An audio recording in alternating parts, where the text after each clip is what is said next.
Goed, het slachtoffer is een vrouw van 46. Toen wij hier aankwamen was hij al heel zwaar gewond. Die is in coma. En ja, de ambulance gaat hij nu wegbrengen naar het ziekenhuis. Dus. En waar was die verwond dan? Ja, op grote hoofdwonden. Dus ja. Maar jongen, zoveel bloed. Dat is precies zo'n brik, zo'n baksteen van een bouw. Ja, ik denk het, ja. Ze zit toch direct dood. En die leeft nog, die vrouw, of wat? Die is in coma, ja.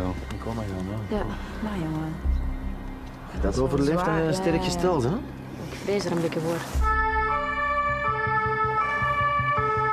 Ja, gezien die baksteen, volgens mij is dat... Maar als dat zo kapot is, dat kan alleen maar van boven komen. Hè? Dat is van boven gaan kijken, hè? Maar misschien is dat gewoon van boven. Ja, dat kan bijna niet anders. Hè? Het is niet dat je met je fiets over die baksteen redt en dat die dan kapot Nee, was. nee, Dat kan niet zo. nee, dat is van boven. Heb jij al rondgevraagd of er iemand dit gezien heeft? Is hier niemand? Allee, Nee. mocht je dat proberen? Ja, dan gaan we eens, Sowieso een buurtonderzoek gaan eens bellen. Ja, dan gaan wij even de familie inlichten ondertussen. Ja. Als dat goed is. Ja. Zullen we eens Dan even gaan we boven willen daar gaan eens, zien, Brigitte? daarop kruipen. Ja. Ah, wel is goed. Wij nemen het hier over.